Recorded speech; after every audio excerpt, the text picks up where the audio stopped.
In marketing, we're really trying to balance our need to get the attention of an ideal prospect with the possibility that will annoy or interrupt them. And frankly, the best way to avoid interrupting someone is just to not interrupt them. What does that mean? Well, the buyer, as we discussed in the previous video, is going through a natural buying process.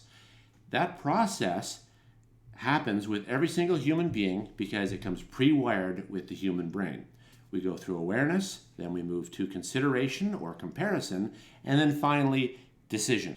If you're the kind of marketer who factors in the process of the buyer into the kind of marketing that you do, you move from being an interruption into becoming a welcome part of their buying process and ultimately of the realization of their business goals. My name is Jaeson Tanner from Zero Noise Marketing, and today we're going to go deep into that first step of the buyer's process, awareness that there is a problem. The great thing about starting with an understanding of the awareness stage of your prospect's buying process is that it gets you in on the ground floor of their buying decision. Understanding the buying process also lets you get the attention of the ideal prospect without being annoying or interruptive, as we've discussed before. The prospect will appreciate the kind of messaging that you share when you address the things that they're thinking about when they've discovered the problem. You're not an interruption. You're talking about something that actually keeps them awake at night. It's likely the first thing they think about when they get out of bed in the morning and the thing that they're thinking about when they're just about to close their eyes at the end of the day. Understanding what problems your prospect is preoccupied by will also help you identify new opportunities to serve them and to help them to broaden their network. So how can you get to know exactly what's going on in the mind of your prospect when they're at the awareness stage? Well, the first step is putting together a very well-defined customer profile. There are loads of videos online about how to do this, and we're going to produce one of our own. But for now, make sure that you understand what industry that they're in and where they're located and other factors that define them as an ideal client for you. Start reaching out to some of these prospects in your local area and don't pitch to them. Invite them to lunch or coffee or a Zoom meeting. Have lunch delivered to their office if that's convenient or they're too far away. And have a conversation about what's going on in their business. Make sure they understand that this is not about selling them something. This is going to be just about you getting to know their business better. As you have these sort of exploratory research meetings, you're going to discover two types of problems. There's going to be problems that you can solve and problems that you can't solve. For the problems that you can solve, you're going to discover opportunities to create meaningful content for that particular vertical that will be highly relevant to what's on their minds right now. It's going to get you excited and you're going to want to jump in with a solution, but resist this urge, keep them talking. Your goal here is to go as deeply into their situation as you can. If this process of interviewing and exploring a topic in a conversation in a deep and meaningful way is a mystery to you, there's some wonderful interviewers out there. I would recommend jumping on YouTube, watch Charlie Rose interviews. Larry King is very good at this. There are some great interviewers. Alec Baldwin has a wonderful podcast right now. And what you're looking for when you're watching these interview videos is what are the kind of questions that they ask that they use to get the person they're interviewing to really open up and talk about, the implications of what they're going through, what the experience is like for them, maybe what the implications of their situation are to their personal life.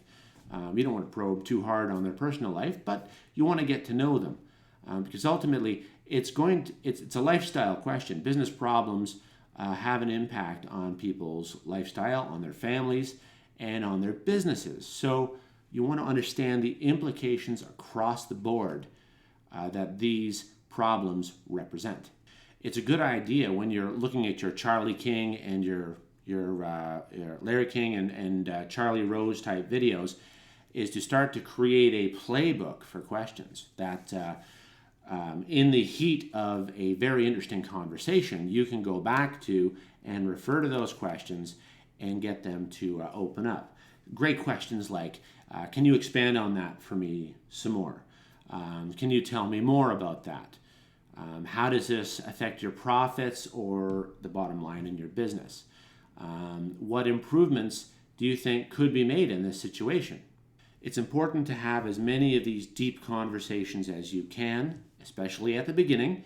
Maybe have one a week for a while just to sort of get that understanding deepened, and so that you have a real stakeholders understanding of what's going on in the person's business.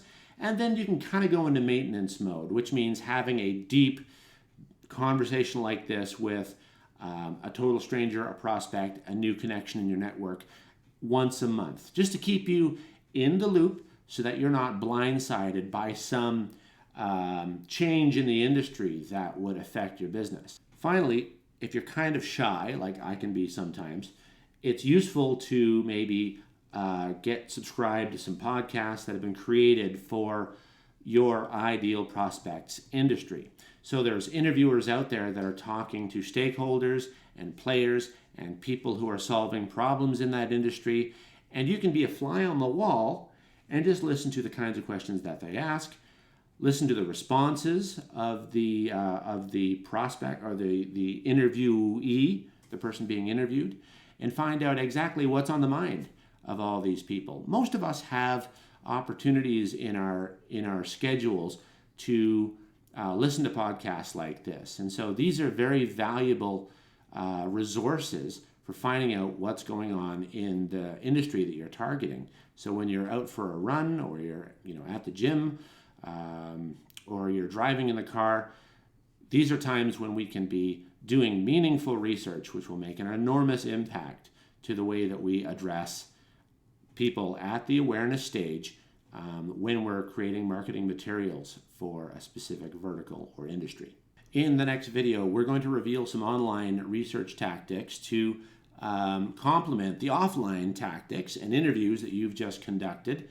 We're going to find out what kind of questions are being asked by the ideal prospect in the vertical that you're targeting, the kind of questions they're going to be they're asking, the kind of content that they're reading, and specifically what keywords they're using when they make searches that could lead you to your content or your solution.